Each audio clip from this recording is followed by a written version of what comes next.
ప్రపంచ దేశాల్లో మళ్ళీ కరోనా వైరస్ విజృంభిస్తోంది.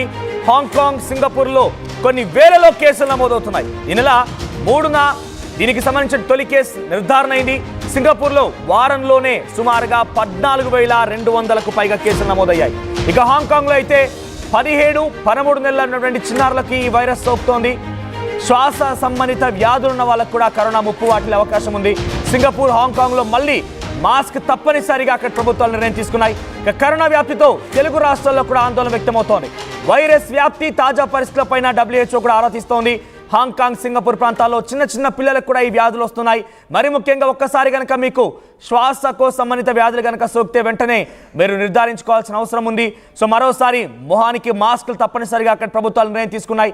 అంటే ఈ మహమ్మారి మరింతలా మరోసారి ప్రజల్ని భయభ్రాంత గురి చేయబోతోంది, ప్రపంచాన్ని కబలించబోతున్నటువంటి ఆ విషయం తలుచుకుంటేనే నిజంగా చాలా భయంగా ఉంది. గతంలో మనం చూసాం కరోనా సందర్భంలో సుమారుగా సంవత్సరం పాటుగా ఎక్కడ చూసినా ప్రపంచం మొత్తం స్తంభించిపోయింది. ఎటువంటి మూమెంట్ లేదు. అసలు ఎక్కడ ఒకరి వారు ఇంకో దగ్గర వెళ్ళాల్సిన పరిస్థితి లేదు.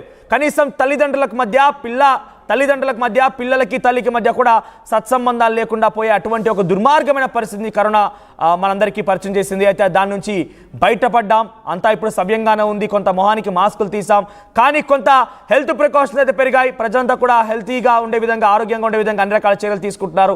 ఈ నేపథ్యంలో మరోసారి కరోనా వార్త అందరినీ భయభ్రాంతలకు గురి చేస్తోంది. సో మనం చూస్తాం ఆర్టీవీ స్క్రీన్ పైన. సో ఇక్కడ సింగపూర్, హాంకాంగ్ ప్రభుత్వాలు విడుదల చేసినటువంటి అఫీషియల్ నోట్ అవి. సుమారుగా ఒక వారం వ్యవధిలోనే 14,200 కేసులు నమోదయ్యాయంటే అర్థం చేసుకోండి ఎంతలా ఇక్కడ కేసులు నమోదవుతున్నాయనేది. సుమారుగా సింగపూర్లోనే వారం రోజుల్లోనే సుమారుగా 15,000 కేసులు. హాంకాంగ్లో అయితే సుమారుగా చిన్న పిల్లలకి, చిన్న పసిగుడ్లకు కూడా ఇటువంటి కరోనా వైరస్ సోకుతోంది. వారందరికీ ప్రాణాల వరకు తీసుకొస్తోంది. సో ప్రజెంట్ దీనిపైన పెద్ద ఎత్తున ఆందోళన కలిగిస్తోంది. ఇప్పటికైతే ఆ 2 దేశాల్లోనే కొంత కరోనా వ్యాప్తి చెందుతోంది. కానీ దాని ప్రభావం ఈ రకంగా మొబిలైజ్ అవ్వడం, దేశ విదేశాల్లో తిరగడం, ఎవరో ఒకరి ద్వారా ఇది మొబిలైజ్ అయ్యే అవకాశం ఉంది. సో ఈ నేపథ్యంలో భారత ప్రభుత్వం కొంత ముందస్తుగా చర్యలు తీసుకునే అవకాశం కూడా కనబడుతోంది. దీనికి సంబంధించి మరిన్ని అప్డేట్స్ మా ప్రతినిధి శిల్ప అందిస్తారు. శిల్ప, సో కరోనా వైరస్ మళ్ళీ రానే వచ్చేసింది. మరోసారి మహమ్మారి ప్రజల ప్రాణాలని గాల్లో కలిపేసింది, రానే వచ్చేసింది. సో ఇప్పటికే ప్రపంచ దేశాల్లో ముఖ్యంగా సింగపూర్, హాంకాంగ్ లాంటి ప్రాంతాల్లో ఇది విస్తరిస్తోంది. వారంలోనే కొన్ని వేల సంఖ్యలో కేసులు నమోదవడం చూస్తున్నాం. సో ఈ నేపథ్యంలో అక్కడ దాదాపుగా ఒక ఎమర్జెన్సీ సిచ్యువేషన్, అంటే మాస్కులు ధరించడం, మళ్ళీ శానిటైజ్ చేసుకోవడం, ఒక హెల్త్ ప్రికాషన్ సంబంధించి గైడ్ లైన్స్ విడుదలవుతున్నాయి. కానీ అక్కడి వారిని బయటకు వస్తే కనుక దాని ప్రభావం ఇంకా పెరిగే అవకాశం ఉంది. దాన్ని రాకుండా నివారించే ప్రయత్నంలో భాగంగా WHO నిర్ణయం తీసుకోవచ్చా?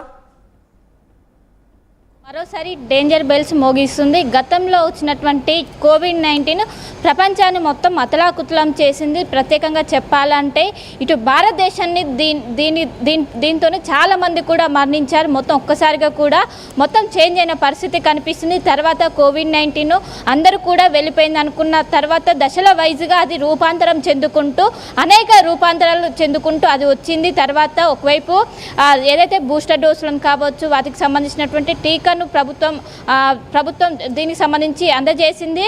అనంతరం ఒకవైపు దాని నుంచి ఎప్పుడైతే మనం COVID-19 నుంచి కోలుకుంటున్నామని అందరం బయటపడుతున్నాం, ఇది పూర్తిగా తొలగిపోయిందని ఎప్పుడైతే అనుకుంటున్నామో అనుకున్న సమయంలోనే మరోసారి రూపాంతరం చెందుతూ కోవిడ్ మహమ్మారి మరోసారి విస్తరిస్తుంది. ఇదే నేపథ్యంలో ఆసియాలోనే అతిపెద్ద నగరాలైనటువంటి హాంకాంగ్, సింగపూర్లో మరోసారి COVID-19 విజృంభిస్తుందని చెప్పుకోవచ్చు. ప్రధానంగా ఈ నెల మే 3న మొదటి కేసు నమోదైంది. మొదటి కేసు నమోదైన వారం రోజుల్లోనే 1000 కేసులు నమోదైందంటే దాని వ్యాప్తి ఏ విధంగా ఉందో అర్థం చేసుకోవచ్చు. ఒకవైపు ఇప్పుడు వేడిగా వాతావరణం ఉంది. ఈ వేడి వాతావరణం వైరస్ అనేది వ్యాప్తి చెందడానికి అంత అనుకూలంగా ఉన్నది. ఎందుకంటే చనిపోయే అవకాశం ఉంది వైరస్. కానీ ఇలాంటి సమయంలోనే ఇలాంటి ప్రతికూల పరిస్థితుల్లోనే ఈ విధంగా 1000 కేసుల్లో ఇటు నమోదవడంతో ఒక్కసారిగా అందరూ భయభ్రాంతులకు గురవుతున్నారు. అటు సైడ్ జనాభా కూడా ఎక్కువ ఉండటంతో గత వారం రోజుల నుంచే హాస్పిటల్కు ఎవరైతే కోవిడ్కి సంబంధించినటువంటి పేషెంట్స్ దాదాపు 30% పెరిగినట్లు ఇప్పటికే అక్కడ హెల్త్ ఆర్గనైజేషన్ అయితే చెప్పింది. దీనిపైన వరల్డ్ హెల్త్ ఆర్గనైజేషన్ ఆరా తీస్తున్నది. ఫస్ట్ కేసు ఏ విధంగా నమోదైంది మొత్తం కూడా ఆరా తీస్తున్నారు. అక్కడ మాస్క్ తప్పనిసరి అని కూడా ప్రస్తుతం అయితే అక్కడ చేసిన పరిస్థితి కనిపిస్తుంది. దీంతో తెలుగు రాష్ట్రాల ప్రజలు వెంటనే ఆందోళనకి గురవుతున్నారు. ఎందుకంటే ఎప్పుడైతే కోలుకుంటున్న అన్న తరుణంలోనే మరోసారి ఇది వ్యాప్తి చెందడంతో ఒక్కసారిగా అందరూ కూడా భయాందోళనకు గురవుతున్న పరిస్థితి కనిపిస్తుంది. ఇంకోటి సింగపూర్ నుంచి హైదరాబాద్కి మనకు తెలుగు రాష్ట్రాల నుంచి మనం రెగ్యులర్గా వెళ్తూ ఉంటాము. రెగ్యులర్గా ఇక్కడ నుండి అక్కడికి అనుసంధానం అనేది ఎక్కువగా ఉంటుంది. సో ఎక్కువ కూడా అక్కడ సింగపూర్లో చూసుకున్నట్లయితే 17 నెలల పసికందుల నుంచి మొదలుకొని 13 నెలల చిన్న పిల్లలకు సైతం ఈ కరోనా అనేది అటాక్ చేస్తుంది. దీంతో ఒక్కసారిగా భయాందోళనకు గురవుతున్నది. అది ఈజీగా ఒక్కరి నుంచి ఇంకొకరు ఈజీగా స్ప్రెడ్ అవుతుంది. సో ఇక్కడ నుంచి వెళ్ళేవారు చాలా జాగ్రత్తగా ఉండాలంటూ కూడా ఇప్పటికే ఒకవైపు హెల్త్ ఆర్గనైజేషన్ చెప్తున్నది. వెళ్ళిన ప్రతి ఒక్కరు అక్కడ నుంచి వచ్చే వాళ్ళు కావచ్చు, ఇక్కడ నుంచి వెళ్తున్న వారు కావచ్చు, ఖచ్చితంగా టెస్టులు చేసుకోవాలి. అండ్ అక్కడ సింగపూర్ నుంచి వచ్చే వాళ్ళు ఇక్కడ టెస్టులు చేసుకున్న అనంతరం ఆ టెస్టులను జీనోమ్ సీక్వెన్స్ చేసిన అనంతరమే బయట తిరగాలంటూ కూడా చేస్తున్నారు. ఎందుకంటే అది ఒక్క నుండి ఇంకొకరికి ఈజీగా స్ప్రెడ్ అయితే దాని పరిణామాలు ఏ విధంగా ఉంటే మనం కొత్తగా చెప్పాల్సిన అవసరం లేదు. ఎందుకంటే కోవిడ్-19 అనేది గత 4 సంవత్సరాల క్రితం ఒక్కసారిగా అటు భారతదేశాన్ని మొత్తం కూడా ఒక్కసారిగా అతలాకుతలం చేసింది. లాక్డౌన్ ఏర్పాటు చేశాక మొత్తం జనజీవనం అస్తవ్యస్తమైంది. సో ఇది ఇలాగా ఉండగా మరోసారి అక్కడ మన పక్క దేశాల్లోనే ఈ విధంగా ఉంటే మనకు కూడా వ్యాప్తి చెందే అవకాశాలు. భారతదేశంలో కూడా గతంలో చాలా భారీ ప్రభావం చూపించింది. పెద్ద ఎత్తున కేసులు నమోదయ్యాయి. ప్రజలంతా ఒక్కసారిగా స్తంభింపజేశారు.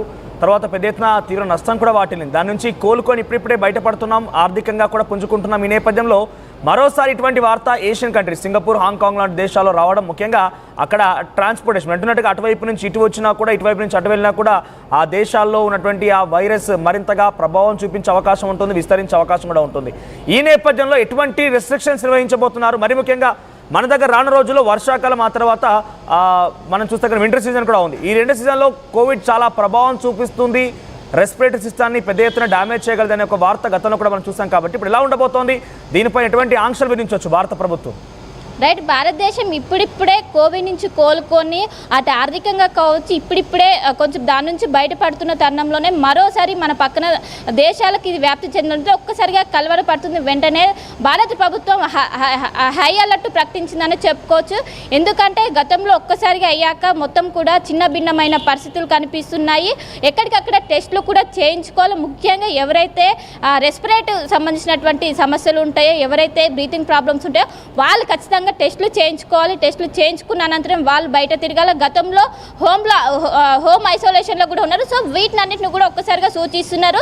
ముఖ్యంగా గతంలో ఎవరైతే బూస్టర్ డోసు వేసుకోలేదో వాళ్ళు మరోసారి వేసుకోవాలి.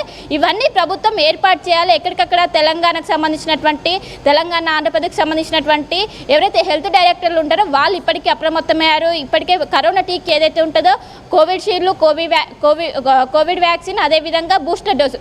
సో కోవిడ్ నుంచి మనం బయటపడాలంటే గతంలో ఈ టీకాలు వేసుకున్నాం. సో ఈ టీకాలు మరోసారి అందుబాటులోకి తెచ్చే అవకాశం ఉన్నది.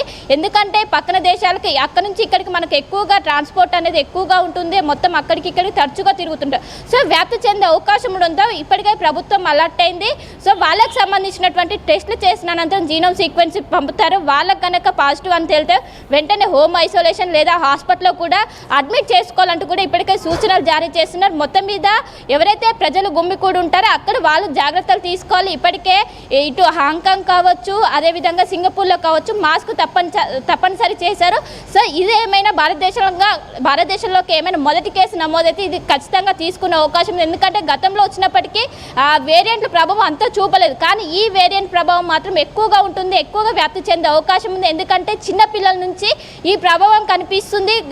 మొదటి కేసు నమోదైన వారంలోనే వేరే కేసులు నమోదవడంతో ఈ స్ప్రెడ్ ఎక్కువగా అవుతుండడంతో సో దీనిపైన ఖచ్చితంగా అటు కేంద్ర ప్రభుత్వం సీరియస్గా ఉండే అవకాశం ఉంది. గతంలో వచ్చినటువంటి వేరియంట్లను చాలా అంత సీరియస్గా తీసుకోలేదు. కానీ ఇప్పుడు వచ్చే వేరియంట్ని సీరియస్గా తీసుకొని దీనిపైన ఖచ్చితంగా దృష్టి పెట్టే అవకాశం కనిపిస్తుంది.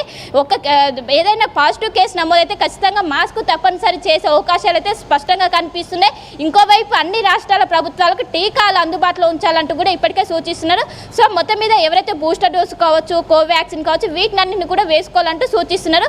సో మొత్తం మీద ఒక హై అలర్ట్ అయితే కొనసాగుతుంది. అందరు మర్చిపోతున్న తరుణంలోనే మరోసారి రూపాంతరం చెంది కోవిడ్ మహమ్మారి మరోసారి ప్రపంచంలో విజృంభిస్తుంది. మనోజ్, రైట్ శిల్ప, సో కరోనా మరోసారి కొత్త రూపంలో తిరిగి వస్తోంది. ఇప్పటికే సింగపూర్, హాంకాంగ్ లాంటి ప్రాంతాల్లో కొన్ని వేల సంఖ్యలో కేసులు నమోదయ్యాయి. తాజాగా వారం రోజుల వ్యవధిలోనే 15,000కు పైగా కేసులు నమోదయ్యాయంటే అక్కడ పరిస్థితి ఎలా ఉందో అర్థం చేసుకోండి. మరి ముఖ్యంగా చిన్న చిన్న పిల్లలకు కూడా ఎవరైతే రెస్పిరేటరీ ప్రాబ్లమ్స్తో ఉంటారో వారికి ముందుగా అంటే ఇమ్యూన్ సిస్టమ్ తక్కువగా ఉన్న వారికి ఏ రకంగా అయితే ఎఫెక్ట్ అవుతుందో రెస్పిరేటరీ సిస్టమ్తో ఇబ్బంది పడుతున్నటువంటి వారందరూ కూడా వెంటనే అడిక్ట్ అయిపోయి అటాక్ ఇచ్చేసి వాళ్ళపైన తీవ్రమైనటువంటి ప్రభావం కూడా చూపించబోతోంది. సో ప్రస్తుతానికైతే భారతదేశానికి ఎటువంటి ముప్పు లేదు. కానీ డెఫినెట్గా ఫ్యూచర్ డేస్లో గతంలో కూడా మనం చూసాం ఎక్కడో